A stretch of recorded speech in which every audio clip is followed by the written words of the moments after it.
Ayan po. Oh.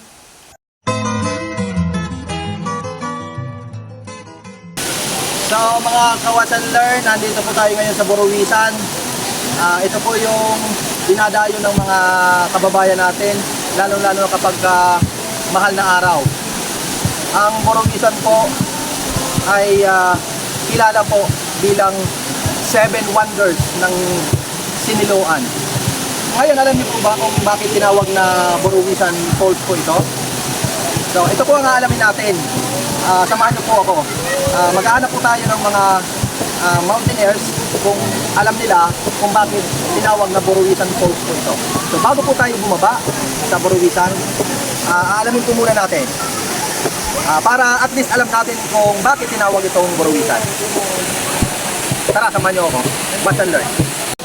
So, ang Buruwisan Falls po ay dinarayo ng iba't ibang tao, lalong-lalo na kapag mahal na araw. So, nakita niyo naman po, napakaraming tao ngayon. Mga kakamping, may mga campsites pa doon, mga doon sa bandaro. Dito madami din. So, ayan. Ganun po kasikat ang ating Buruwisan. Ito, meron po ditong foreigner, oh. Ayun, oh. Si Paring Tukha. So, ayan po. Magtatanong po tayo sa mga taga rito at yung mga bakasyonista po rito kung bakit po tinawag na Buruwisan Falls itong Buruwisan. Watch and learn.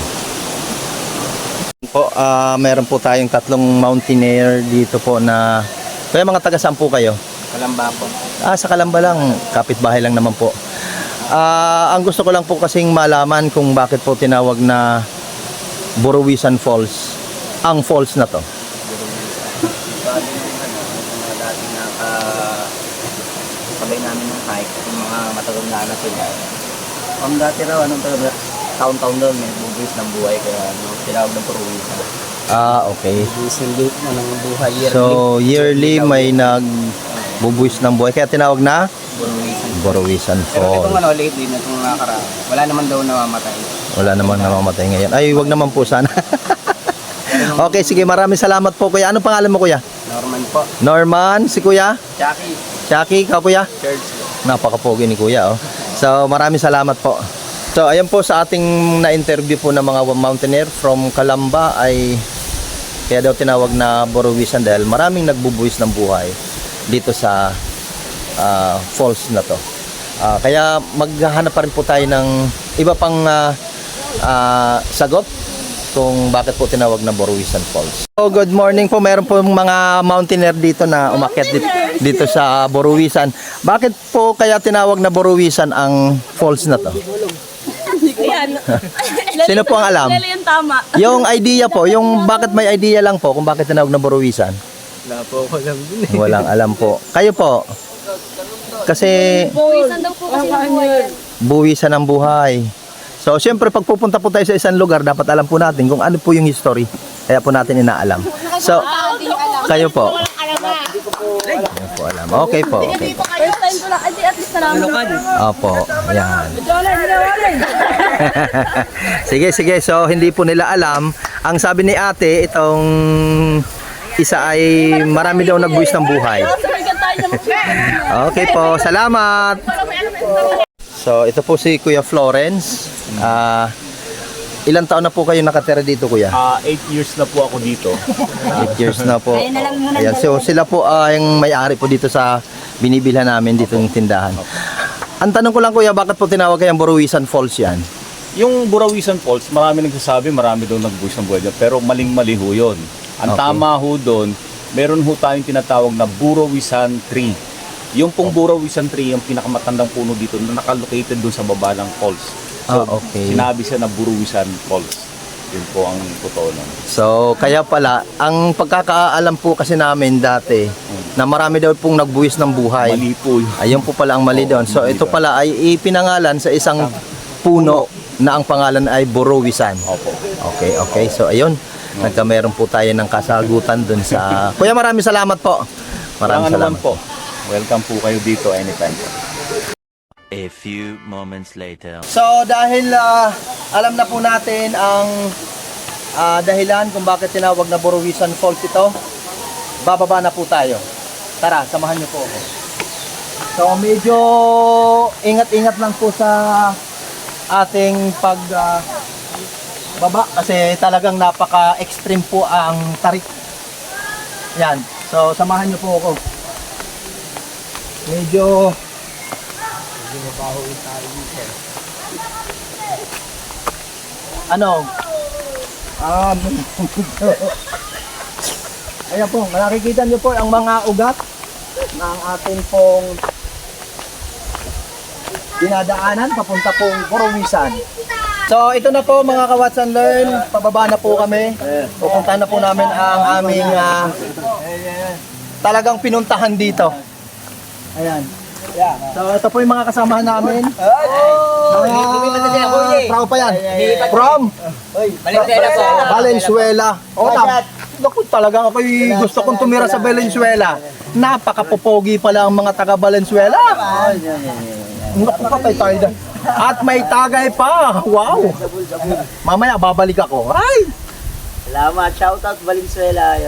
80's finest. Kuya, ang tanong po, alam po ba natin kung ano ang dahilan kung bakit tinawag na Borowisan po? Marami nagbubuwis dito. Ayun. Kaya tinawag na Borowisan. Yun daw po ang dahilan kung bakit maraming nagbubuwis. Yun pala ang pagkakaalam talaga nila. Bubuwis yung sacrifice mo maglakad papunta rito.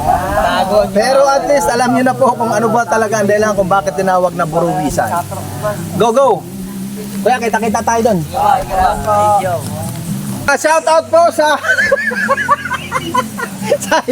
sayang hindi nakuha ng pag-ihi. Ito na po ang bukana. Mga ka-Watch and Learn. Nakita nyo, extreme po.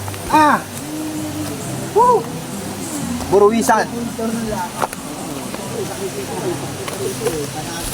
Yan. So, kung makikita nyo po ay talagang matarik na matarik. So bago po kayo makababa ng Borowisan ay talagang extreme po ang inyong dadaanan. Talagang napakatarik. So doblang mag-ingat po, mag-ingat. Yan. Wow!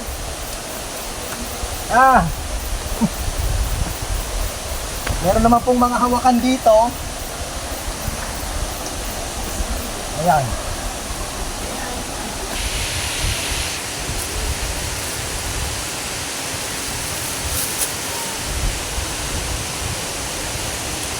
So, naririnig na rin po ba ang lagaslas ng tubig? So, papahiwatig lang po yan na malapit na po tayo sa ating subject. Yan. Yan. Samahan nyo ko mga ka-Watch and Learn. Yan. Di ba?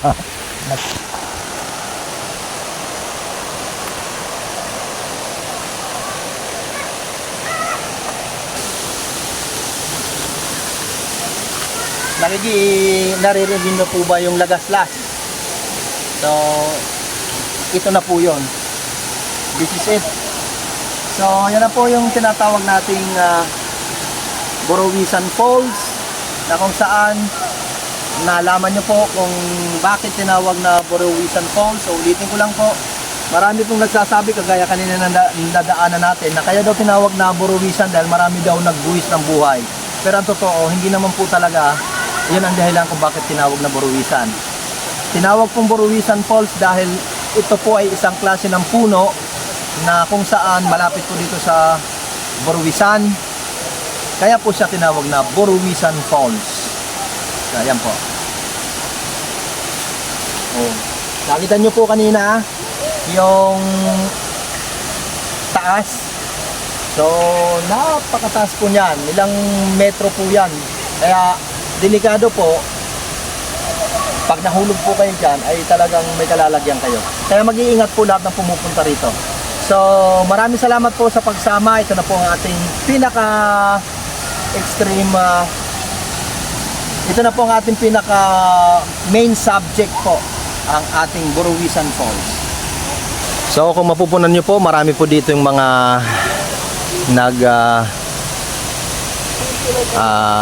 mountaineers o mga bumaba galing sa o umakyat galing sa iba't ibang lugar po ng ating bansa.